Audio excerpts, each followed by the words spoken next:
하나님에는 후회하심이 없네. 내가 이 자리에 선 것도 주의 부르심이라. 하나님의 부르심에는 결코 실수가 없네. 나를 부르신 하나님의 신실하심을 믿네. 날 부르신 뜻 내 생각보다 크고, 나의 야단 계획 나의 지혜로 측량 못하나. 가장 좋은 길로, 가장 안전한 길로 오늘도 날 이끄심이네. 하나님의 부르심에는 후회하심이 없네. 내가 이 자리에 선 것도 주의 부르심이라. 하나님의 부르심에는 결코 실수가 없네. 나를 부르신 하나님의 신실하심을 믿네. 날 부르신 뜻 내 생각보다 크고, 나의 야단 계획 나의 지혜로 측량 못하나. 가장 좋은 길로, 가장 안전한 길로 오늘도 날 이끄심이 있네. 날 부르신 뜻 내 생각보다 크고, 나의 야단 계획 나의 지혜로 측량 못하나. 가장 좋은 길로, 가장 안전한 길로 오늘도 날 이끄심이 있네. 할렐루야. 이제 함께 일어나셔서 기도하시면서 하나님 앞에 예배로 더욱 나아가겠습니다.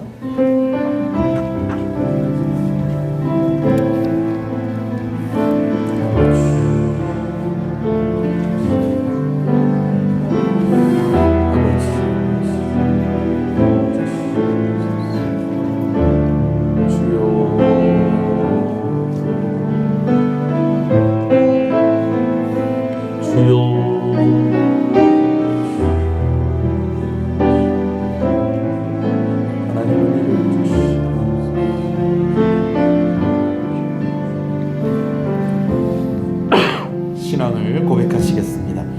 전능하사 천지를 만드신 하나님 아버지를 내가 믿사오며 그 외아들 우리 주 예수 그리스도를 믿사오니, 이는 성령으로 잉태하사 동정녀 마리아에게 나시고 본디오 빌라도에게 고난을 받으사 십자가에 못 박혀 죽으시고 장사한 지 사흘 만에 죽은 자 가운데서 다시 살아나시며 하늘에 오르사 전능하신 하나님 우편에 앉아 계시다가 저리로서 산자와 죽은 자를 심판하러 오시리라. 성령을 믿사오며 거룩한 공예와 성도가 서로 교통하는 것과 죄를 사해 주시는 것과 몸이 다시 사는 것과 영원히 사는 것을 믿사옵나이다. 아멘. 찬송가 104장 찬송입니다.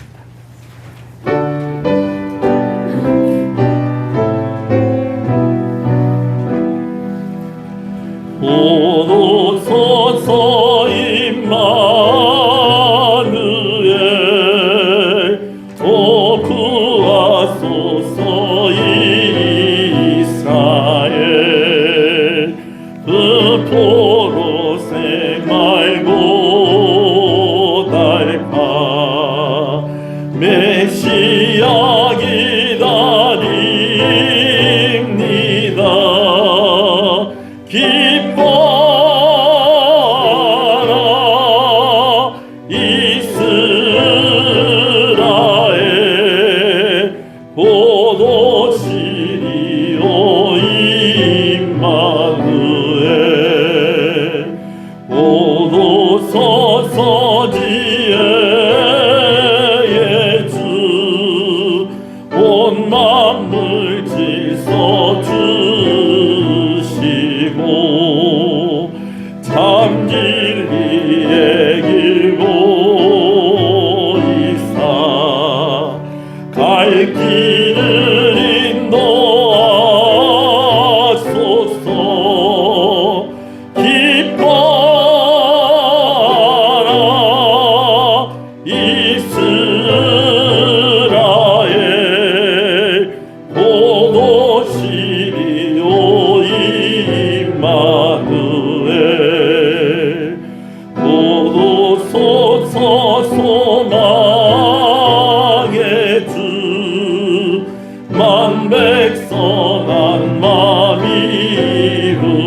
주소서. 기뻐라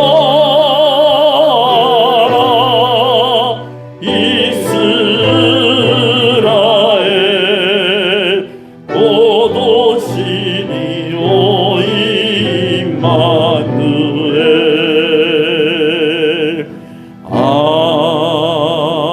아멘.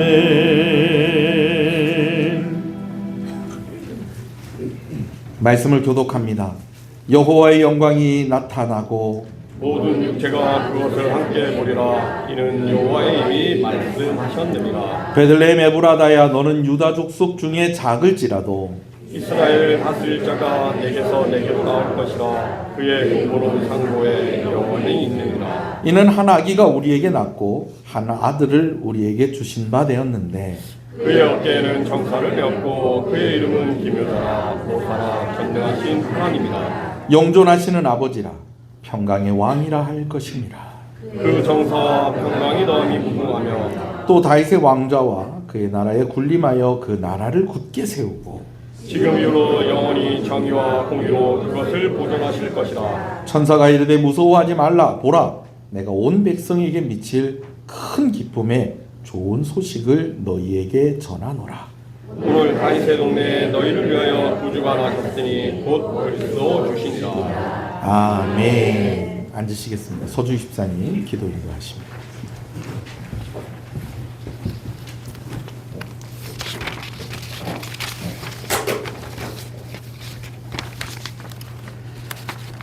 기도드리겠습니다. 명절 끝날 곧 큰 날에 예수께서 서서 외치 이르시되 누구든지 목마르거든 내게로 와서 마시라. 아멘. 우리에게 생명수를 부어주시는 하나님 아버지, 하나님이 이 땅에 보내주신 예수님을 영접하게 하여 주시고 그로 인해 하나님의 자녀가 되는 권세를 주심을 감사합니다. 하나님의 자녀로서 하늘의 신령한 복을 마음껏 누리게 하여 주시고 우리 안에 하늘 보좌로부터 흘러나오는 생명수가 우리를 통하여 이 지역, 이 나라에 온전히 흘러넘치게 하여 주시옵소서. 2000년 전 가장 높은 곳에서 가장 낮은 곳으로 오신 예수님의 모습을 기억하게 하시고 그 모습이 우리가 살아가야 할 모습임을 다시 한번 깨닫게 하여 주시옵소서. 이웃을 사랑하고 예수님이 교회의 머리됨을 믿고 교회를 섬기며 가정을 세워가야 함에도 우리는 또다시 교만해져 있음을 고백합니다. 용서하여 주시옵소서. 자기 십자가를 지고 주님을 쫓는 사람이 되어야 하지만 그 십자가를 무거운 짐으로 여기는 저희를 불쌍히 여겨 주시옵소서. 주님이 오신 귀한 날을 기억하고 춥고 힘들어진 이 시기에 주님께서 낮은 자들을 위하여 몸소 행하신 것처럼 우리의 나눔이 더 풍성해지기를 소망하며 나누는 일에 지쳐 포기하지 않도록 더 풍성히 채워주시는 은혜를 더하여 주시옵소서. 아멘. 이 땅의 모든 사람들이 주님 오신 날의 의미를 더 깊이 알게 하여 주셔서 성탄이 먹고 마시고 즐기는 날이 아니라 주님이 우리를 구원하시기 위해 우리와 같은 사람의 자리로 오신 귀한 날임을 감사하게 하여 주시옵소서. 성탄의 소식과 찬양이 복음의 메가지가 되어 온 땅에 퍼지게 하여 주셔서 이 어려운 시국 속에서 서로 간의 다툼으로 올 한 해를 마무리되는 기억을 주지 마시고 더욱 화갑하고 주님의 뜻을 기억하며 마무리되는 한 해가 되게 하여 주시옵소서. 아멘. 추운 날씨 속에서도 늘 자신의 자리에서 묵묵히 수고하는 국군 장병들과 주의 자녀들을 기억하여 주시고 늘 안전하게 지켜주시옵소서. 아골골짜기와 소돔과 고모라와 같은 세상 속에서도 주님의 복음을 전하는 선교사님들에게도 축복하셔서 그곳에 믿음의 씨앗이 뿌려지고 큰 나무가 되는 은혜를 더해 주셔서 하늘에도 영광, 땅에는 평화가 실현되는 성탄을 맞이할 수 있는 은혜를 주시옵소서. 귀한 단에서 말씀을 전하시는 목사님께도 은혜를 더하여 주옵시고 교회 각각의 자리에서 늘 수고하는 주의 자녀들을 돌보아 주시옵고 어린 자녀들의 마음속에 온전한 믿음의 씨앗이 자라나고 풍성해지는 은혜를 더하여 주시옵소서. 오늘도 충만한 은혜가 넘치는 예배가 되게 하여 주시기를 거룩하신 주 예수 그리스도 이름으로 기도드립니다. 아멘.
아멘.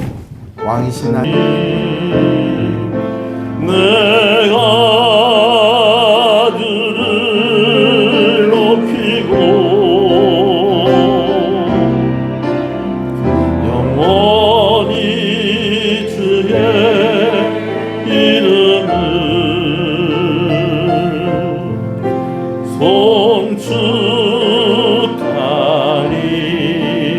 송축하리라. 소리를 높여서 왕이신 나의 하나님, 왕이신 나의 하나님, 내가 주를 높이고 영원히 주의 이름을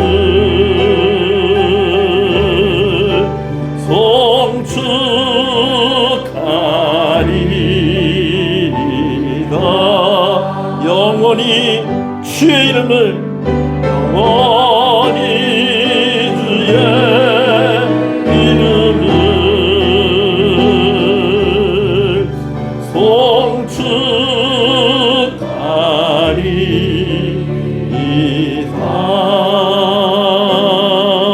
송축하리이다. 할렐루야. 우리 앞 옆 사람 인사하시겠습니다. 잘 오셨습니다. 주 안에서 잘 되고 있습니다. 더 잘 됩니다. 갈수록 잘 됩니다. 반드시 잘 됩니다. 할렐루야. 주 안에 있으면 잘 됩니다. 주 안에서 잘 돼야 됩니다. 할렐루야. 말씀을 함께 보겠습니다. 호세아서 3장 1절에서 5절 말씀입니다. 주보에 찬송가 밑에 있는 개역개정 말씀으로 읽겠습니다. 호세아 3장 1절에서 5절입니다. 함께 읽습니다. 여호와께서 내게 이르시되 이스라엘 자손이 다른 신을 섬기고 건포도 과자를 즐길지라도 여호와가 그들을 사랑하나니 너는 또 가서 타인의 사랑을 받아 음녀가 된 그 여자를 사랑하라 하시기로 내가 은 15개와 보리 한 호멜 반으로 나를 위하여 그를 사고 그에게 이르기를 너는 많은 날 동안 나와 함께 지내고 음행하지 말며 다른 남자를 따르지 말라. 나도 내게 그리하리라 하였노라. 이스라엘 자손들이 많은 날 동안 왕도 없고 지도자도 없고 제사도 없고 주상도 없고 에봇도 없고 그라빔도 없이 지내다가 그 후에 이스라엘 자손이 돌아와서 그들의 하나님 여호와와 그들의 왕 다윗을 찾고 마지막 날에는 여호와를 경외함으로 여호와와 그의 은총으로 나아가니라. 아멘. 요즘은 참 잔잔하게 만들어진 그런 드라마들도 있지만 그러나 보통 영화나 드라마를 이렇게 보면 또 연극을 보면 그냥 잔잔하기만 한 것이 아니라 그 안에 어떤 갈등도 있고요. 또 그 갈등이 해소되어지는 그런 모습들을 통해서 우리가 감동을 받고 재미를 느끼게 되어집니다. 그래서 오늘 우리가 좋아하는 말 중에서 극적이다, 또 드라마틱하다라는 말이 또 사용이 된다고 할 수가 있겠습니다. 우리 한 사람 한 사람의 인생이 드라마 같죠. 그냥 걱정이 없고 다 평범하게 살아가는 것 같지만 그 속에 갈등이 있고 위기가 있고, 또 그런 갈등과 위기가 또 예수 믿는 사람들의 경우에는 하나님께서 드라마틱하게 아주 극적으로 회복을 시켜주시고 승리하게 하신다는 것, 여러분 그거 꼭 믿으시는 여러분 되시길 소원합니다. 근데 여러분, 우리는 이 드라마틱하다라는 것을 생각을 할 때에 우리가 생각하는 드라마틱한 것, 그렇게 생각하는 것하고 또 하나님이 생각하는 것과는 조금 차이가 있다라는 것을 우리가 알 필요가 있습니다. 특히 어떤 부분에서 그러느냐, 우리는 좀 과정이 생략되고 그 결과만이 드라마틱하기를 원한다는 것입니다. 그러나 하나님은 과정을 생략하지 않으시고 과정을 두시고 그 과정 속에서 우리의 삶이 무르익게 하시고 또 자라게 하시고 또 우리의 삶이 변화되어지게 하시고, 그러면서 결국은 하나님의 은혜의 자리로 우리를 인도하시는 그런 드라마틱한 극적인 인도하심으로 우리와 함께 하신다라는 것이죠. 아멘이십니까? 그래서 하나님께서 인도하시지만 우리 인생 속에서 긴장의 상황이 있을 수 있다 없다. 긴장의 상황이 있을 수 있다라는 것입니다. 결론전에 과정이 있는 것처럼 오늘 하나님께서 주시는 은혜 전에 긴장이 있고 또 어떤 고비를 넘어야 되는 그런 순간들이 있을 수 있다라는 것입니다. 그런데 또 하나님께서는 또 이 과정들 속에서 우리 마음 가운데 감동을 주시고 또 그 결론이 은혜가 되게 하신다는 것이죠. 호세아서 말씀을 이렇게 보면 마치 드라마를 보는 것 같은 그런 느낌을 받게 될 때가 많이 있습니다. 한 여인이 한 남자와 결혼을 하게 되었습니다. 근데 이 여인이 이 결혼 전에도 그랬는지 결혼을 하고 나서 그랬는지 모르겠지만 이 여인을 이야기할 때에 사람들이 저 여인은 참 음탕한 여자다, 그렇게 평가를 합니다.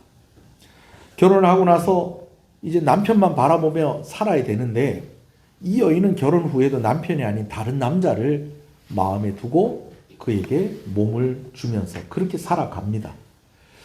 그러는 과정 속에서 아이가 셋이 태어났어요. 근데 이 아이가 다 남편의 아이인지 다른 사람의 아이인지 의심이 될 정도로 이 여인의 행실이 그러했다라는 것입니다. 그런데 이 여인의 끝끝내는 이제 남편을 떠나고 그가 낳은 아이들을 버리고 그가 사랑한다고 하는 그 남자를 따라서 집을 나와버립니다. 근데 행복하게 살 줄 알았던 그녀의 삶이 너무나 비참한 삶이더라는 것이죠. 남편을 떠나서 그녀가 사랑하는 그 남자에게 가면 그 남자가 다 그녀를 위해서 모든 것 다 해줄 줄 알았는데 어느 날 그녀에게 들려지는 그녀에 대한 소식이 들려지는데 그녀가 노예로 살고 있다는 것입니다. 노예들 중에서도 여러 가지 노예들이 있겠어요. 종들이 뭐 어떤 종들은 마당 쓰는 종도 있고요. 어떤 종은 부엌에서 일하는 종도 있고 뭐 어떤 종들은 농사 짓는 종들도 있고, 그런데 이 여자는 종으로 사는데 그 중에서도 최악의 삶을 살고 있었다는 겁니다. 어떤 삶을 살고 있었느냐? 몸을 팔면서 창기의 삶을 살고 있었다는 것이죠. 이제 남편에게 돌아가고 싶어도 돌아갈 수가 없습니다. 음행으로 인해서 집을 나온 여자를 남편이 받아줄 것이라는 그러한 것을 기대할 수가 없는 그런 상황인 것입니다. 그런데다가 이제는 노예로 몸을 팔면서 살고 있는 그녀는 이제 누군가가 그녀에 대한 몸값을 치러줘야지만 어디를 가더라도 갈 수 있는 그런 상황 가운데 있게 된 것입니다. 돌아갈 수 있는 명분도 없고 돌아갈 수 있는 용기도 없고 돌아갈 수 있는 힘도 그녀에게는 없었다는 것이죠.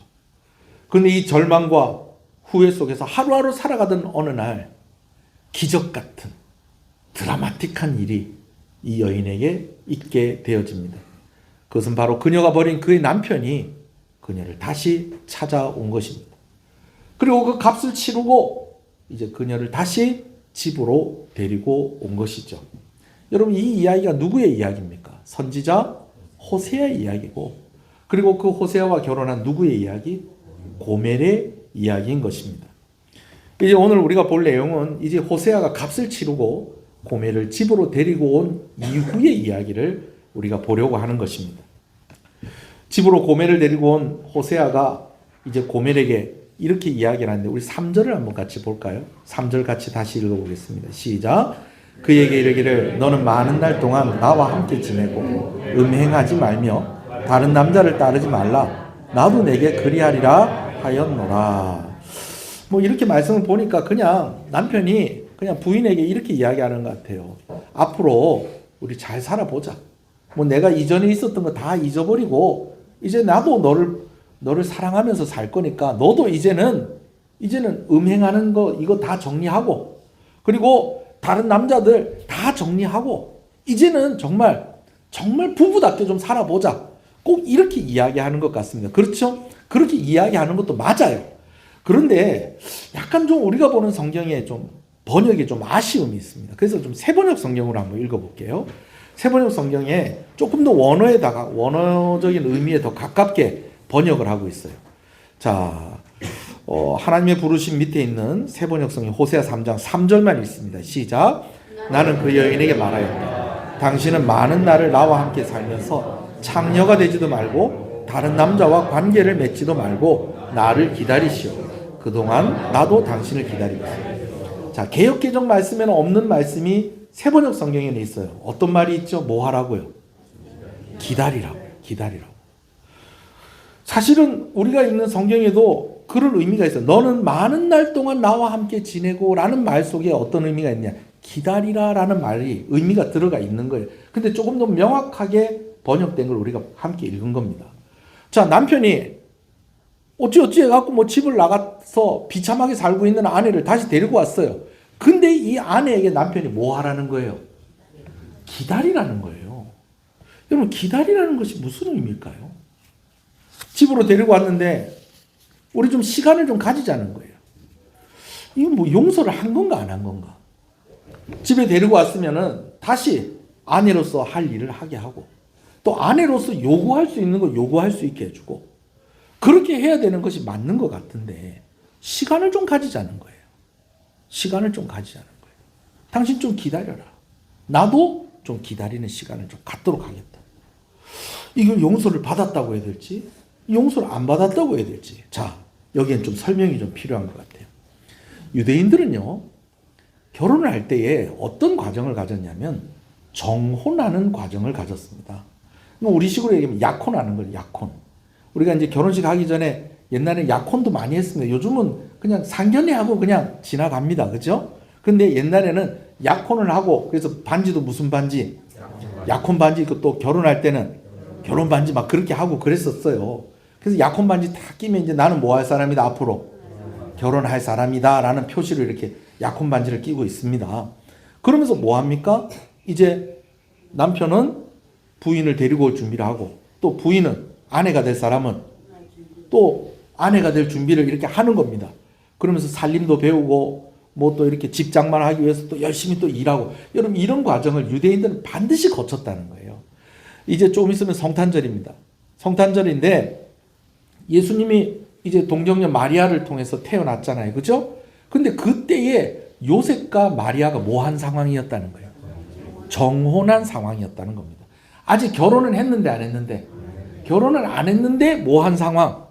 정혼한 상황. 그래서 이 요셉은 열심히 일을 해서 지금 누구 데리고 올 준비하고, 마리아 데리고 올 준비하고, 또 마리아는 또 다른 남자 만나고 다니고 안 만나고 다니고, 안 만나고 이제 순결하고 정숙한 신부로서의 준비를 하는 거예요. 그래서 누가복음에 보면 이런 여인들에게 이제 남자가 징표로 뭘 줍니까? 10개의 드라크마를 주죠. 그럼 이 드라크마를 꼭 약혼 반지처럼 가지고 있으면서 나 뭐 할 사람이다? 결혼할 사람이다. 그러면서 결혼할 날을 기다리는 그런 기간들이 있다는 겁니다. 자, 그런데 제가 왜 이 이야기를 하냐면, 호세아하고 고멜하고 이미 결혼을 했습니까? 안 했습니까? 했어요. 근데 이 결혼이 어떻게 돼버렸죠? 깨져버렸어요. 누구 때문에 깨져버렸습니까? 고멜 때문에 깨져버린 거예요. 고멜이 남편 버리고 아이들 버리고 다른 남자한테 갚버린 거예요. 그래서 이 결혼이 깨진 겁니다. 근데 하나님께서 어떻게 말씀을 하셨다는 거예요? 다시 결혼해라.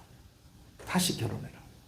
그래서 그런 의미로서 결혼을 할 때에 정혼한 이들이 남자는 남자로서 준비하고 여자는 여자로서 준비를 한 것처럼 그런 의미로서 시간을 가지자고 한 것이 아니겠는가 하는 그러한 생각을 먼저 해볼 수가 있겠습니다. 뭐 그러면은 다시 결혼해도 똑같은 사람하고 뭐 또 다시 결혼해도 또 이렇게 해야 됩니까? 물론 뭐 꼭 그래야 되는 건 아닌 것 같아요. 뭐 우리도 실제로 가끔가다 그런 경우들도 있잖아요. 그죠? 재결합하는 경우 있지 않습니까? 헤어졌다가 재결합하는데 근데 또 어떤 사람은요. 그냥 우리 이제 다시 같이 살기로 했어. 우리 다시 합쳤어. 그냥 친구들 모아놓고 그냥 그렇게 얘기하고 끝내는 사람들도 있지만 또 유별나게 또 뭐 하는 사람도 있다는 거예요. 결혼식 한 번 더 하는 사람도 있다는 게 옛날에 영화 보면은 뭐 3번 결혼하는 남자인가 3번 결혼하는 여자인가 하는 그런 영화도 있었어요. 예. 똑같은 사람이 3번을 그래 하는데 할 때마다 또 결혼을 해요. 또 재결합할 때마다 결혼식을 또 해요. 꼭 그러진 않았더라도 이런 시간을 좀 갖자. 정말 이제는 정말 내가 남편 될 준비를 나도 하고 당신이 정말 내 아내로서의 준비를 좀 하고 그래서 이제 다시 좀 출발을 해보자 라고 하는 의미로 뭐 하자? 좀 기다리는 시간을 갖자. 그렇게 이야기를 했다라는 것이죠. 자, 또 두 번째로 생각을 해볼 수 있는 것은 징계의 성격이 있는, 무슨 성격이 있는? 징계의 성격이 있는 반성과 좀 자숙의 시간을 좀 가지도록 하는 것입니다. 왜냐하면 이 여인이 그냥 집을 나간 게 아니잖아요. 뭐 때문에 나갔어요? 다른 남자 때문에 바람이 나서 나간 거 아닙니까? 그렇게 했으니 잘했어요? 잘못했어요? 잘못했지. 그러나 이 여인을 다시 어떻게 하겠다는, 내가 받아주겠다는 거예요. 데리고 온 거예요. 그렇지만 뭐 할 좀 시간이 좀 필요하겠다. 징계가 좀 필요하다. 자숙하고 반성하고, 뭐 자숙이라는 말 속에 반성이라는 의미가 들어있지만 좀 반성하고 뉘우치고 좀 그런 시간을 좀 갖도록 하는 것이죠. 근데 여러분 여기서 말하는 징계는 그렇기 때문에 어떤 성격이 있다? 용서의 성격이 있다는 것입니다. 한번 따라합시다. 용서하기 위해 징계한다. 아니 용서를 했으면 징계가 없어야지. 그래요 안 그래요? 용서했으면 징계가 없어야지. 그게 우리 생각이라는 거예요. 용서를 하지만 징계가 있을 때가 있다 없다? 있다. 아이들이 잘못했을 때 이리 와. 잘했어 잘못했어. 잘못했어. 다음부터 그렇게 할 거야 안 할 거야? 안 할게. 오늘 몇 대 맞을래? 엄마가 잘못했어 안 했어? 잘못했어요. 그래 그럼 용서해 줄게. 이리 와. 이렇게 하면 좋을 건데 엄마가 또 뭐라고 그러는 거예요? 오늘 몇 대 맞을래? 아이들의 머릿속이 복잡해지는 거예요. 이게 용서를 받은 건지 안 받은 건지. 그럼 도대체 몇 대를 맞아야지 용서를 받을 건지. 근데 엄마가 왜 몇 대 맞을래 하는 것은 뭐 하기 위해서 몇 대 맞을래 하는 거예요? 용서하기 위해서 그러는 거예요. 하나님도 그렇게 하십니까? 그렇게 하세요. 하나님도 그렇게 하세요. 성경에 보면요.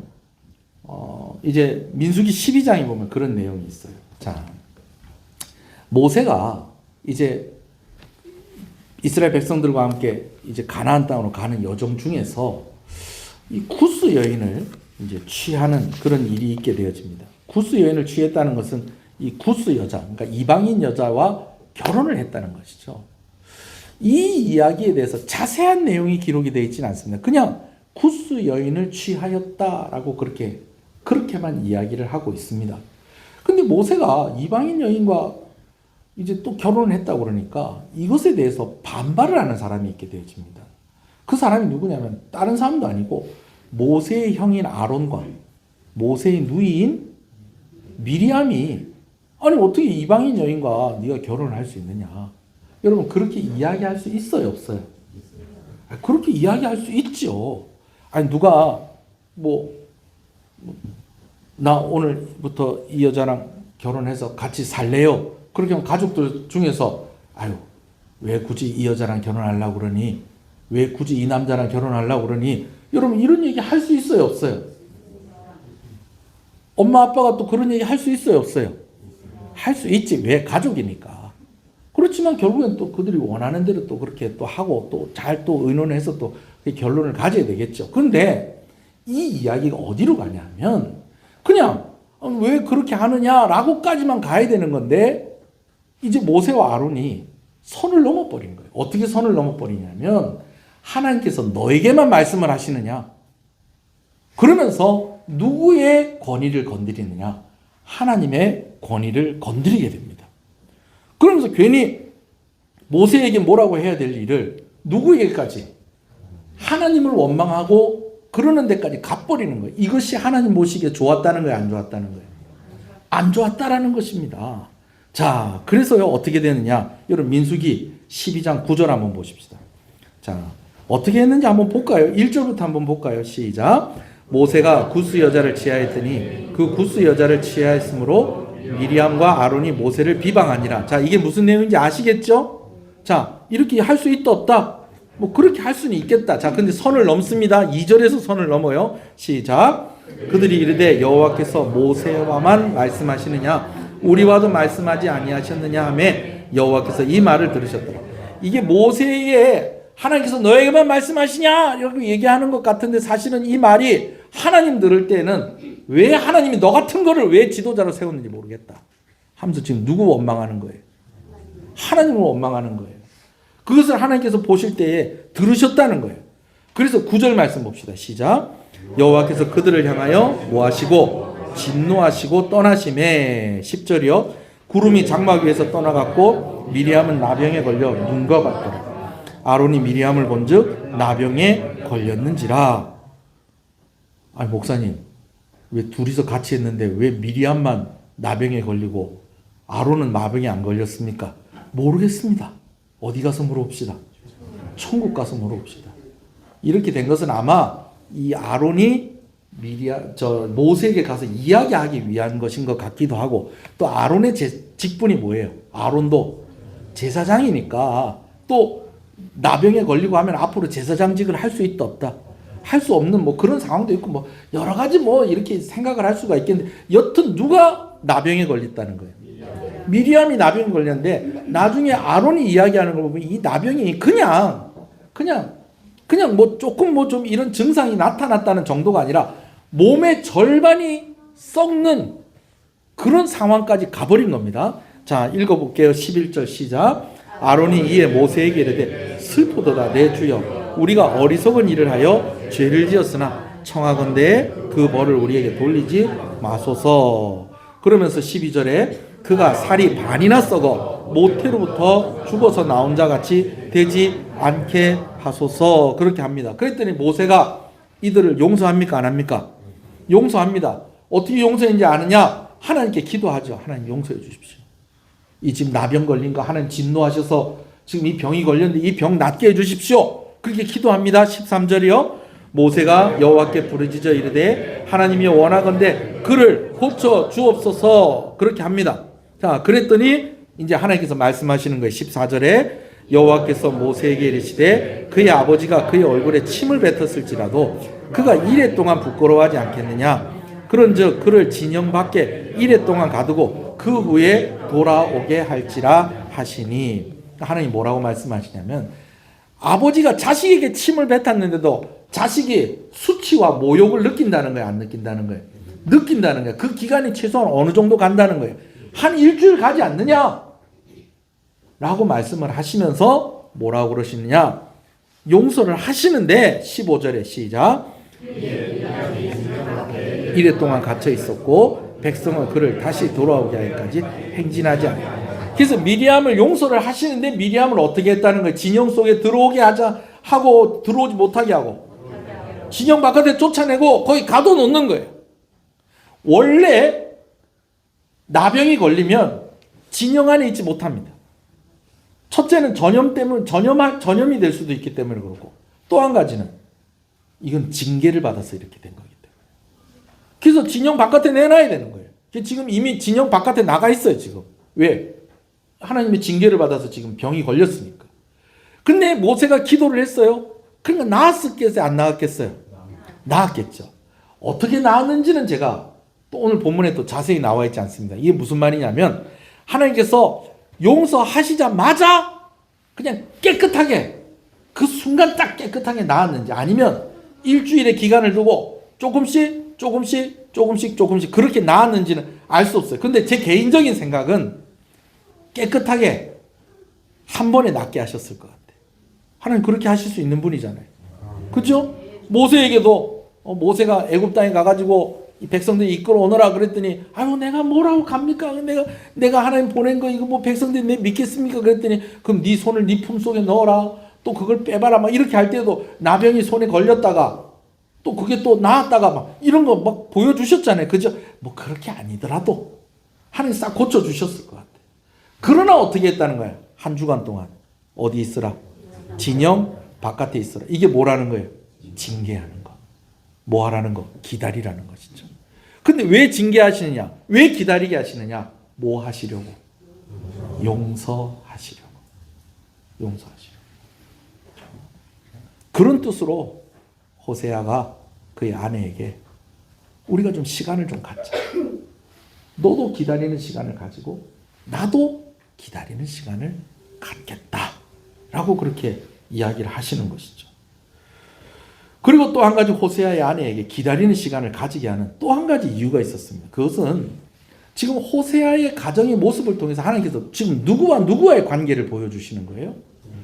호세아와 아내 고멜의 모습을 통해서 하나님과 북이스라엘의 관계를 보여주시는 겁니다. 그래서 하나님께서 앞으로 북이스라엘에 뭘 좀 하시겠다는 거예요. 징계를 좀 하시겠다는 겁니다. 근데 그 징계가 이스라엘 백성들을 완전히 없애버리는 그런 징계가 아니라 이스라엘 백성들을 뭐 하시려고 징계하시겠다는 거예요. 용서하시려고 징계를 하시겠다는 거예요. 그런 시간을 가지겠다는 것을 이스라엘 백성들에게 보여주시려고 말씀하시려고 이제 고멜에게 기다리는 시간을 가지게 하셨다라는 것이죠. 자, 확인을 좀 해볼까요? 자, 근데 이제 어떻게 징계를 하시느냐? 이스라엘을 4절 읽어봅시다. 시작. 이스라엘 자손들이 많은 날 동안 왕도 없고 지도자도 없고 제사도 없고 주상도 없고 에봇도 없고 드라빔도 없이 지나가요. 이전에도 하나님께서 징계하실 때가 있었어요. 근데 그때는 잠깐 이방인 나라들이 와가지고 쳐들어와서 이스라엘 백성들의 것을 다 빼앗아 간다든지 아니면 오랫동안 좀 기근이 있다든지 뭐 이런 일들이 있었는데 이번에는 좀 다릅니다. 이번에는 하나님께서 뭐라고 얘기하시냐면 모두 없고 모두 없고 모두 없고 모두 없고 모두 없고 모두 없고 모두 없고 모두 없이 지내게 될 것이다. 무슨 말이냐면 북이스라엘이 없어질 거라는 거예요. 그리고 역사적으로 이 일이 성취가 되었습니다. 아수르라는 나라가 북이스라엘에 와가지고 이 나라를 완전히 멸망을 시켜버리고 북이스라엘 백성들을 끌고 온 세계에 이 사람들을 다 흩어놓습니다. 그래서 한동안 지금은 우리가 볼 때 이스라엘이라는 나라가 있어요, 없어요? 있지요. 근데 한동안 이스라엘이 없었던 시절이 있었습니다. 어디 간지 없었던 시절이 있었어요. 그 시간들을 하나님께서 두시겠다는 거예요. 뭐 하는 시간? 징계하는 시간. 뭐 하시기 위해서? 용서하시기 위해서. 그러면서 뭐라고 말씀하냐면 맨 마지막에 없이 지내다가 지내라로 끝난 게 아니라 지내다가 이 징계가 끝이 있다는 거예요, 없다는 거예요? 끝이 있다는 거예요.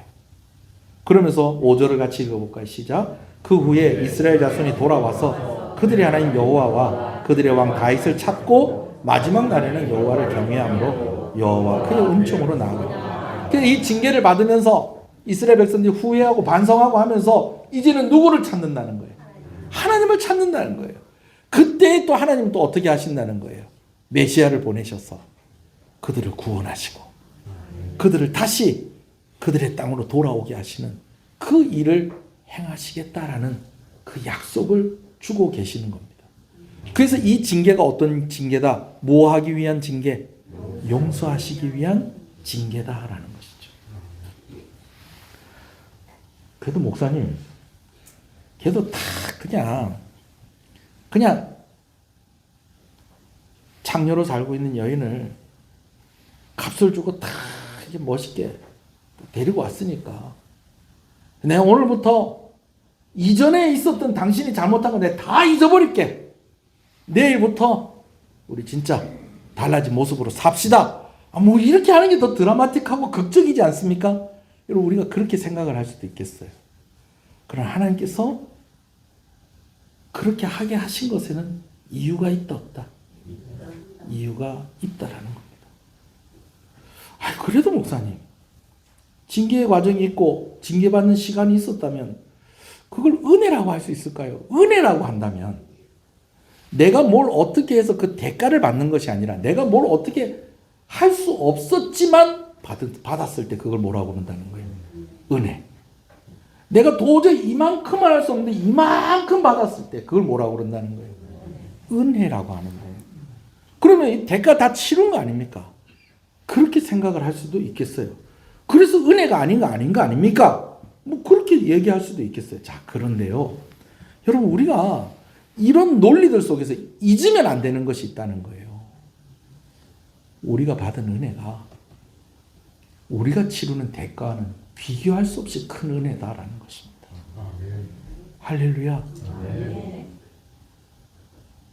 우리가 받은 은혜가 우리가 치러야 될 대가 이것과는 비교할 수 없는 은혜라는 거예요. 내가 그 대가를 다 치르고 용서를 받을 것 같으면 예수님 오실 필요가 없죠. 내가 그 대가를 다 치를 수가 없는 거예요. 그 죄의 값을 다 감당할 수 없는 거예요. 그래서 누가 오셨다는 거예요? 예수님이 오셨다라는 것입니다.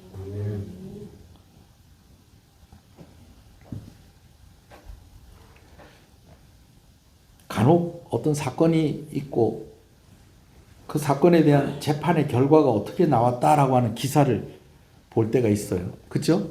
예, 뭐 누가 뭐 무슨 이런 짓을 저질렀는데 재판 결과 뭐 이렇게 됐다 하고 하는 뭐 그런 이야기가 나올 때가 있어요. 근데 여러분 혹시 아마 이런 느낌 받을 때가 있어요. 아니 그렇게 큰 죄를 저질렀는데 그 정도밖에 벌을 안 받는다고? 여러분 이런 기사, 이런 느낌이 들게 하는 기사 본 적 있습니까? 없습니까? 그리고 어떤 한 사람의 이야기를 좀 할게요. 1995년에 이분이라고 하기도 그래요. 이 사람이 술집에서 술을 먹는데 같이 먹었던 사람인지 옆에 있는 테이블에서 먹던 사람이었는지 모르겠는데 이 사람이 그냥 95년도면은 대통령이 누굽니까? 이승만이요. 95년, 55년이 아니고 95년. 예? 그래 우리 동네 아닙니까? 김영삼 대통령. 그럼 그 전에는 누구였어요? 그 전에는 노태우, 그 앞에는 전두환. 옆에 술 먹는 사람이 그래도 노태우 때가 좋았다. 그래도 전두환 때가 좋았다. 그러면서 전두환 만세, 노태우 만세 그러면서 뭘 이래 하는 거예요. 근데 그 말했다고 일어나서 그 사람을 때렸는데 그 사람이 죽어버렸어요. 왜 그 사람을 죽였냐면 아마 말 끝에 그런 내용도 있었던 것 같아요. 여러분 우리도 한 번씩 이런 얘기 하는 사람 저도 한 번씩 듣습니다. 뭐냐면 옛날에 삼청교육대 있을 때가 좋았다. 아마 이분이 술 먹으면서 그 얘기를 한 것 같아요. 근데 이 이야기를 들은 이 사람이 어디 갔다 온 거예요? 삼청교육대 갔다 온 거예요. 근데 지금 누가 좋았다고? 전두환 대통령이 좋았다고. 또 누가 좋았다고? 노태우 대통령이 좋았다고 막 그래서 만세를 부르면서 술 먹으면서 막 온 술집이 떠나가도록 막 그런 얘기를 하니까 승이 나왔고 그냥 몇 대 때렸는데 이 사람 죽어버렸어. 죽어버렸어요. 여러분 그런데요. 사람이 죽었으니까 형을 살아야 되겠어요? 안 살아야 되겠어요? 살았죠. 몇 년 살았는지 아세요? 2년 살았어요. 술이 취한 상태, 심신이 미약한 상태에서 일부러 죽이려고 그런 게 아니고 어떻게 하다가 죽게 되었으니까 이건 살인죄가 아니고 상해치상죄다. 2년 받았대요. 2년 살고 나왔대요. 어떻게 생각하세요? 그 정도면 죄의 값을 다 치렀다고 생각하십니까?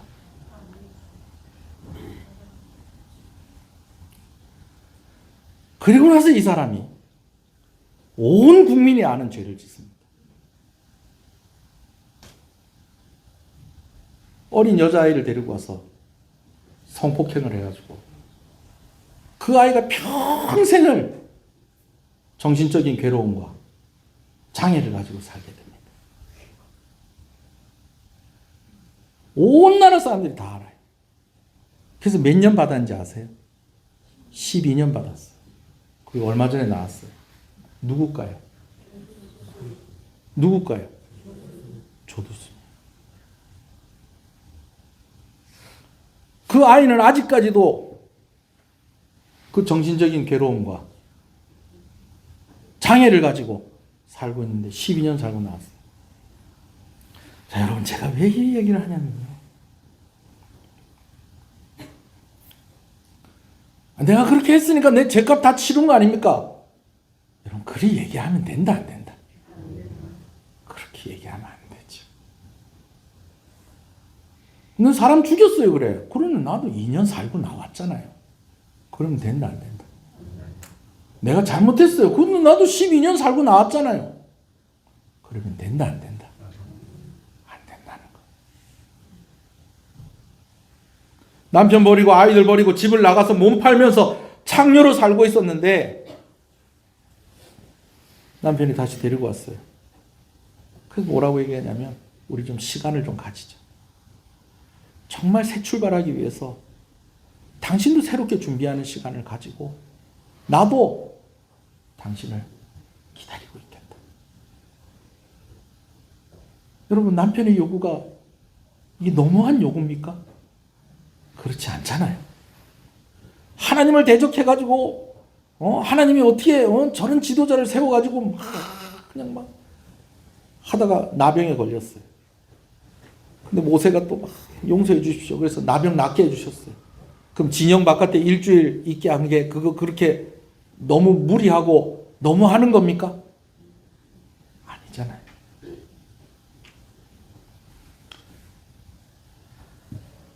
하나님께서 그 백성을 선택하셔서 언약을 맺으시고 그 백성들을 포기하지 않으시고 끝까지 함께 하시는데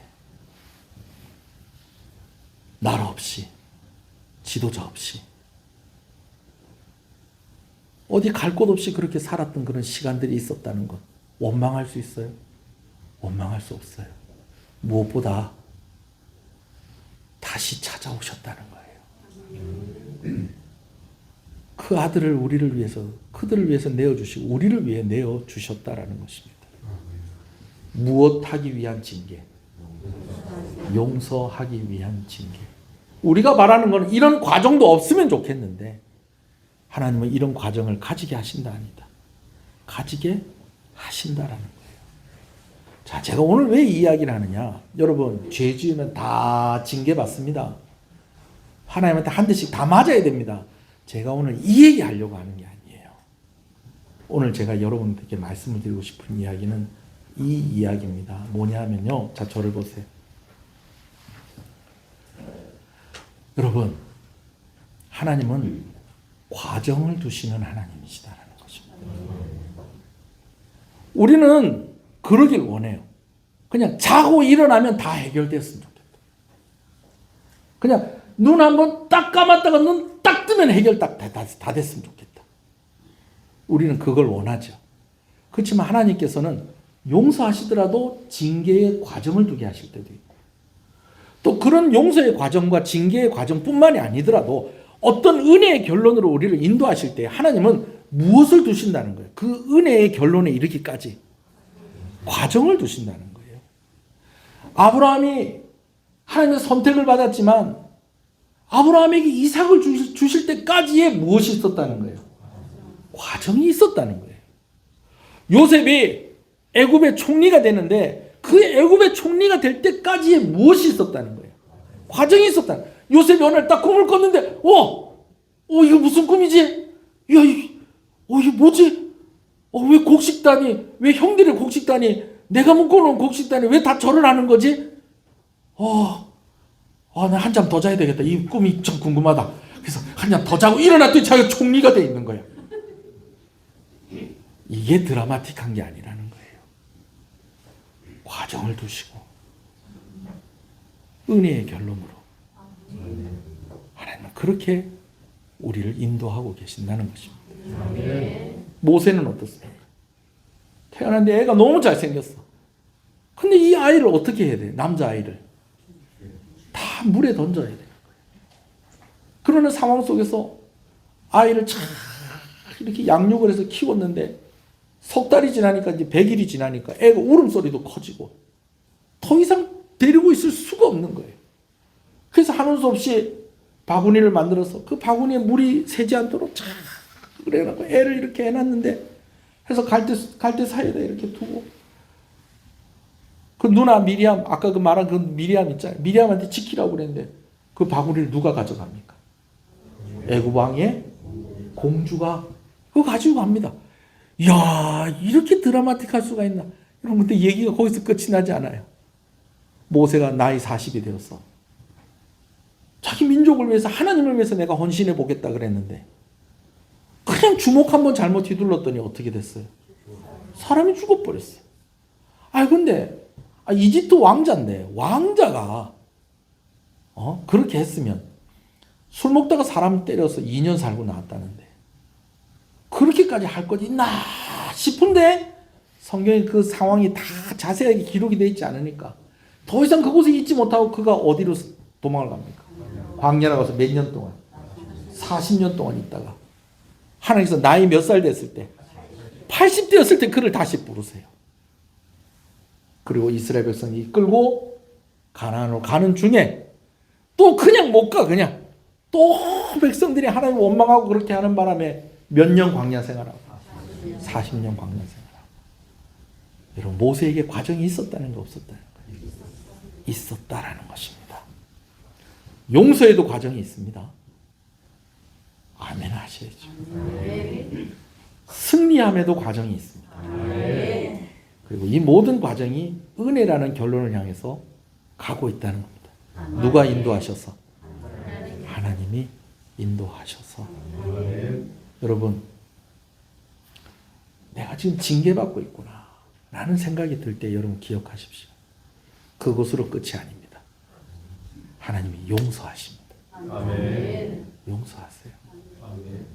아멘이십니까? 아멘. 그리고 이 내 삶에 답이 없다. 답이 없어. 이거 어떻게 해야 되는 거예요? 하나님 어떻게 해야 됩니까? 역풍도 아니고 광풍이 붑니다. 광풍이 내 인생에. 그 속에 하나님이 계신다는 거예요. 아멘. 그 과정 속에 하나님이 계신다는 거예요. 아멘. 하나님 우리 아이들은 언제쯤 자리를 잡을까요? 여러분 기다리세요. 여러분 자녀들과 하나님 함께하고 계세요. 아멘. 내 남편은요? 내 아내는? 나는 언제쯤 안 아플까요? 나는 언제쯤 좀 뭐가 좀 잘 되고 좀 나는 언제쯤 뭐가 좀 이렇게 좀 이 문제가 좀 해결이 될까요? 여러분 그 과정 속에 하나님이 함께 하고 계세요. 아멘. 답이 없는 것 같은 현실 속에 하나님의 은혜가 있다는 것을 꼭 믿으시는 여러분 되시길 소원합니다. 옆 사람한테 얘기해 줍시다. 용서에도 과정이 있습니다. 승리에도 과정이 있습니다. 모든 과정이 은혜를 향하고 있습니다. 할렐루야. 하나님이 그렇게 우리와 함께 하신다는 거예요. 예수님도 이 땅에 오시자마자 우리를 구원하신 게 아니에요. 30년 동안 사람으로 무명으로 사셨어요. 무명으로. 아무도 몰랐어요. 아무도. 그냥 몇 사람 알았어요. 몇 사람. 이 아이가 참 비범한 아이네. 이 어떻게 이 성경을 이렇게 잘 알고 신기해 여기고. 그러나 대부분의 사람들이 예수님 몰랐어요. 그냥 나사렛 목수의 아들 아니냐. 근데 그분이 우리를 구원하셨어요. 그분에게도 무명의 시간이 있었다는 거예요. 과정이 있었다는 거예요.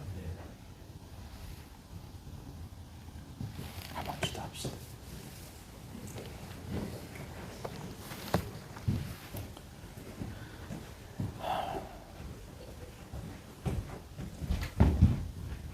용서하시기 위해서 북이스라엘을 징계하시는 하나님이셨어요. 다 용서하고 그의 아내를 데리고 왔어요. 근데 그의 아내에게 기다리시오. 나도 당신을 기다리겠어. 라고 하는 호세아를 통해서 하나님이 어떤 분이신지를 우리에게 보여주고 있는 것을 봅니다. 하나님께서 이런 하나님이시라면 우리가 생각해야 될 것이 있다는 거예요. 여러분, 답이 없는 것 같은 현실 속에서 우리가 더 하나님을 의지해야 됩니다. 답이 없는 것 같은 현실 속에서 우리가 하나님 신뢰해야 됩니다. 하나님께서 이 과정 속에서 함께 계신다는 것 인정하고요, 하나님 바라봐야 됩니다. 아브라함에게도 과정이 있었습니다. 아멘이십니까? 요셉에게도 과정이 있었습니다. 아멘이십니까? 모세에게도 과정이 있었고요, 다윗에게도 과정이 있었습니다. 오늘 우리의 삶도 과정이 있습니다. 어디로 가는 과정? 은혜로 가는 과정. 하나님이 인도하시고 하나님께서 용서하시고 하나님께서 승리하게 하시는 그 은혜를 향해서 가는 과정 가운데 우리가 있다라는 것입니다. 이런 과정들 속에서 하나님이 나와 함께 하신다는 것 알고 하나님 더 신뢰하시는 여러분 되시길 소원합니다. 하나님 더 의지하시는 여러분 되시길 소원합니다. 하나님께 더 매달리시고 더 하나님의 이름을 붙잡는 여러분 되시길 소원합니다. 그렇게 할 때 이 백성들이 다시 돌아오게 할 것이고 이들에게 다윗 같은 왕을 세워주실 것이다라고 말씀하신 그 하나님이 오늘 우리에게 예수님 보내주신 하나님이십니다. 그 하나님 의지하시면서 오늘 말씀 생각하면서 하나님께 기도하십시다. 하나님, 내가 답이 없는 상황 속에서 하나님 의지할 수 있게 해주십시오. 하나님도 신뢰하게 해주십시오. 나에게 믿음을 허락하여 주시옵소서. 그리고 여러분 그 자녀를 위해서, 또 배우자를 위해서, 또 부모님을 위해서, 여러분 가정을 위해서 한번 기도하시겠습니다. 주님의 이름을 부릅니다. 주여,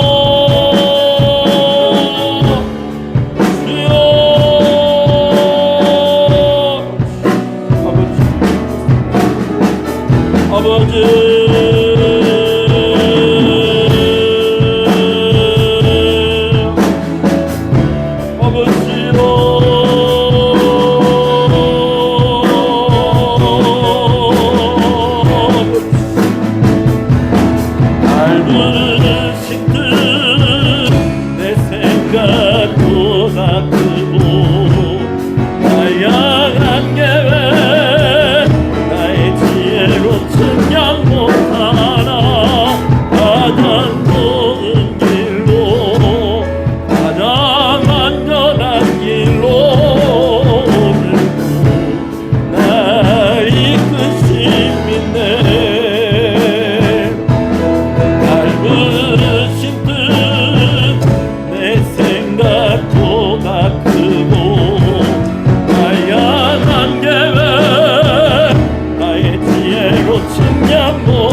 답이 없는 것 같습니다. 끝이 없는 것 같습니다. 그러나 하나님 의지하겠습니다. 하나님 신뢰하겠습니다. 용서에도 과정이 있고 승리에도 과정이 있다고 하셨습니다. 오늘 나의 모든 과정들 속에서 하나님의 은혜를 향하여서, 은혜라는 그 결론을 향하여서 우리를 가게 하시고 우리를 인도하시는 하나님이신 줄로 믿습니다. 그 하나님을 더욱더 의지할 수 있는 그런 믿음이 우리 가운데 있게 하여 주시옵소서.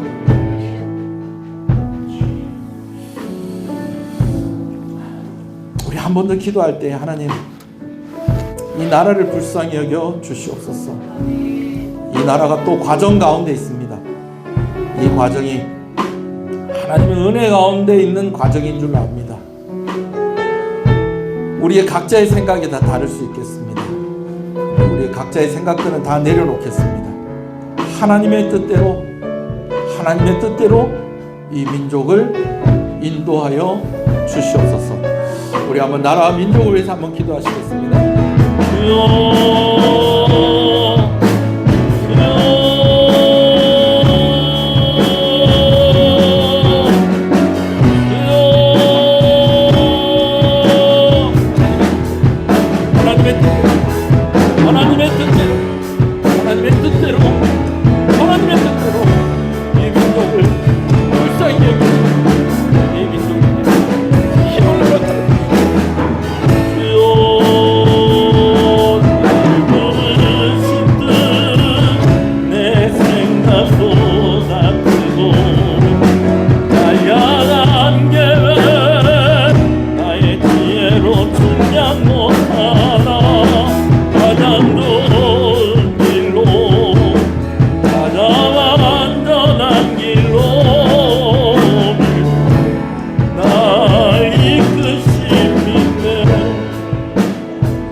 아브라함에게도 과정이 있었습니다.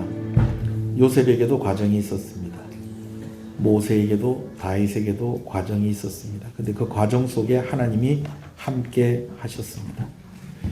오늘 우리에게도 하나님께서 과정이 있게 하시고 오늘 우리의 삶 가운데 하나님이 함께 하시는 줄로 믿습니다.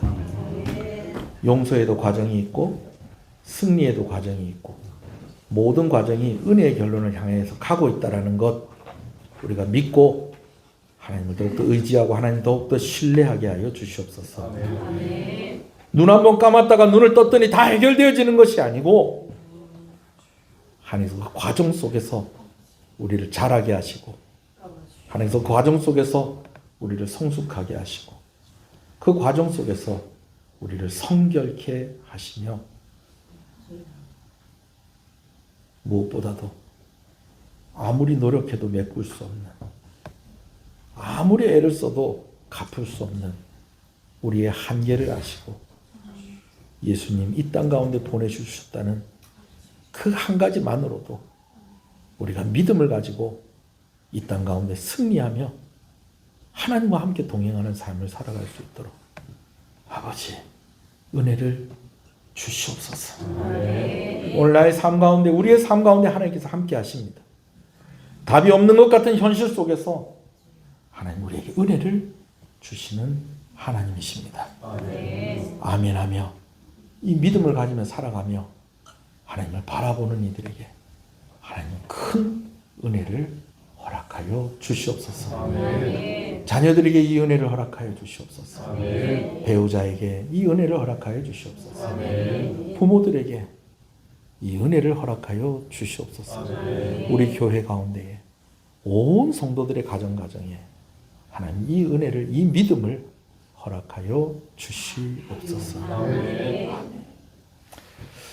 하나님 감사합니다. 귀한 것 하나님께 드립니다. 드린 손길들을 주께서 기억하시고 은혜를 복에 복을 더하여 주시옵소서.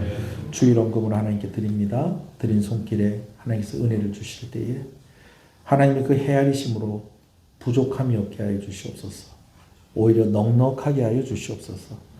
마음껏 주를 위해 헌신할 수 있게 해 주시옵소서. 마음껏 도와줄 수 있게 해 주시옵소서.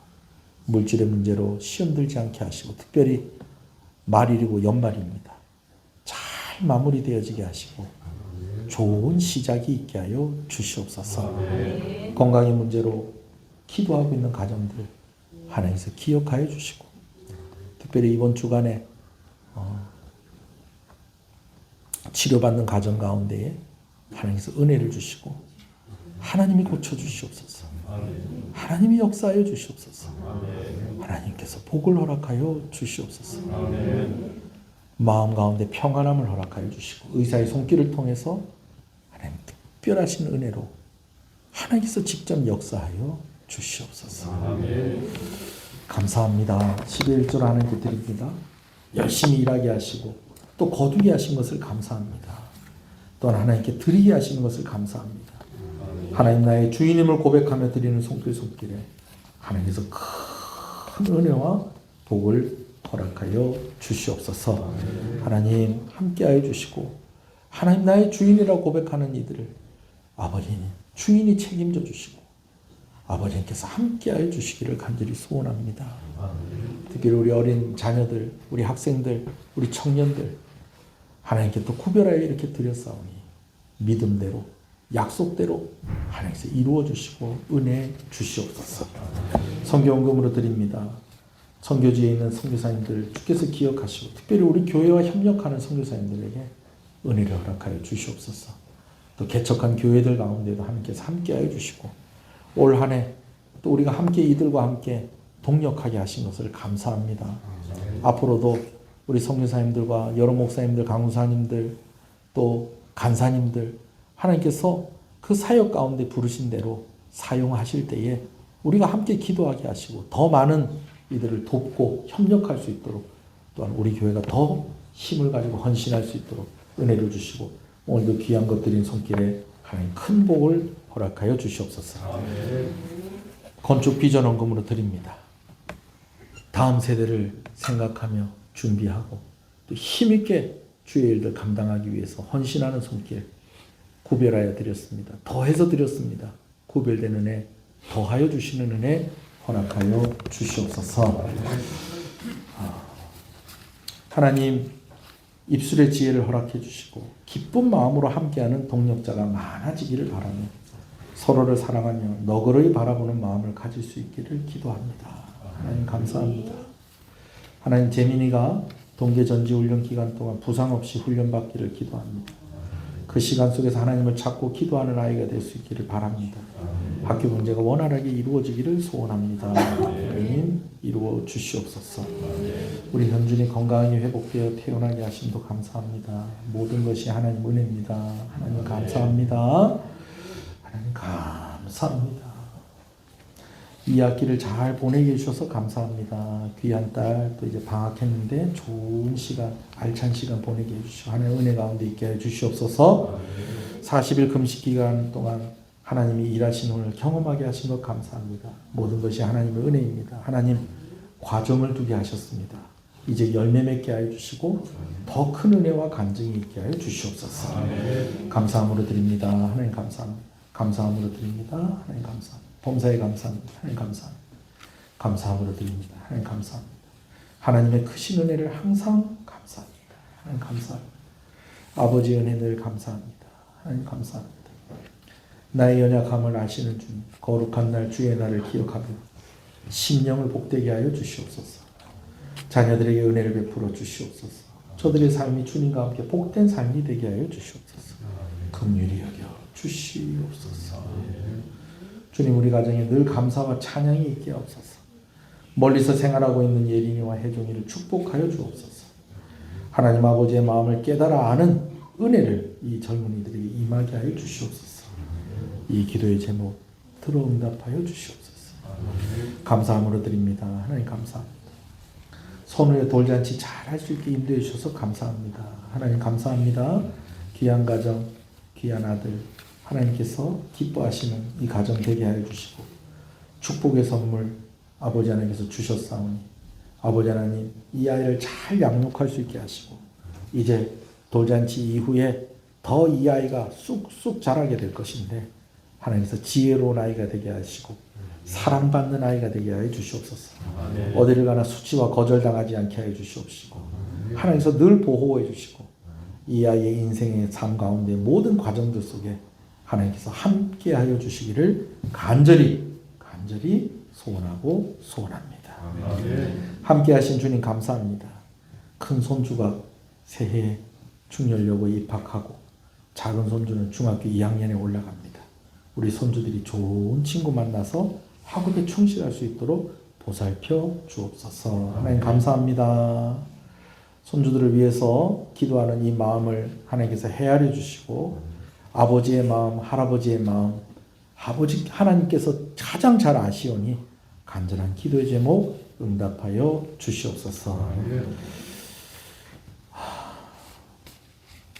두 번째 생일을 맞이하는 겨울이 24개월 동안 아프지 않고 건강하게 자라줘서 너무 감사하고 고맙습니다. 앞으로도 아프지 않고 건강하게 살게 해주세요. 우리 이겨울 어린이 아기 또 이렇게 생일을 맞아서 귀한 것들입니다. 하나님 주님의 이름으로 이 아이를 축복합니다. 할머니의 등에 업혀서 예배에 나오는 이 아이를 하나님께서 기억하셔서 이 아이를 통해서 하나님의 은혜가 이 가정 가운데 흘러가게 하여 주시옵시고 함께 예배하는 가정이 되게 하시고 하나님의 이름을 부르는 겨울이가 되게 하여 주시옵소서. 지혜를 주시고 은혜를 주시옵소서. 생일을 감사해서 서유나 하나님 감사합니다. 우리 유나를 주님의 이름으로 축복합니다. 하나님께서 기뻐하시는 유나 아름답고 예쁘게 칭찬받는 그런 아이로 자라가게 하여 주시고 아버지 하나님을 더욱더 알아가면서 더욱더 하나님을 사랑하는 우리 유나가 되게 해주시옵소서. 서민복 집사님 생일을 감사해서 귀한 것들입니다. 하나님 우리 집사님의 삶 가운데에 과정을 두게 하시는 하나님께서 그 과정 속에서 아버지 하나님 승리하게 하시고 성숙하게 하시고 잘 되는 은혜 하나님께서 허락하시고 가장으로서 아버지는 믿음으로 이 가정을 잘 이끌어가며 부족함이 없도록 하나님께서 은혜를 부어주시기를 간절히 소원하고 소원합니다. 계획하고 소원하는 것 경영하시는 하나님께 맡길 때에 하나님께서 은혜 주실 줄로 믿습니다. 하나님 감사합니다. 생일을 감사해서 손명정 집사님 하나님께 귀한 것 드립니다. 아버지 생신을 맞아서 감사한 공을 드립니다. 하나님 이 딸의 귀한 마음을 헤아려 주시옵소서.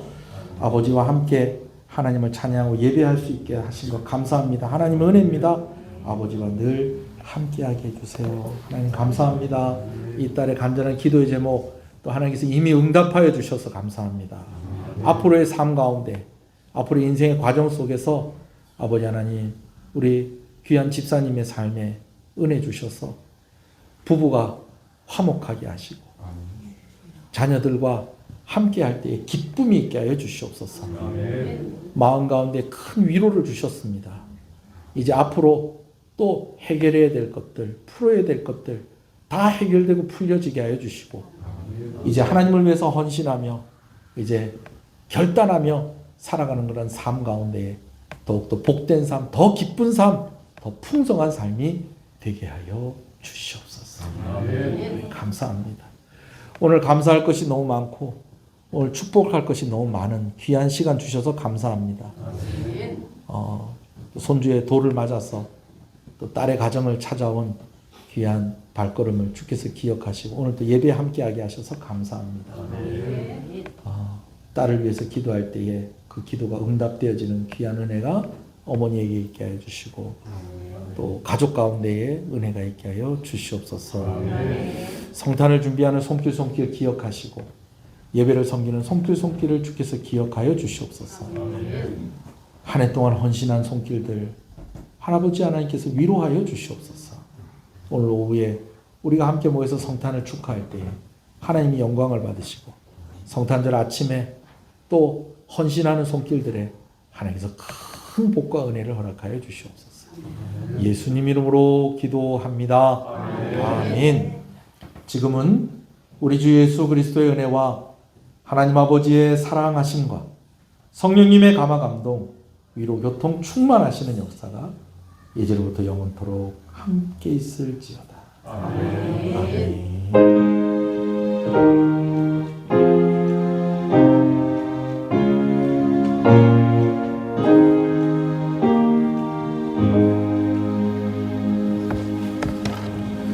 감사합니다.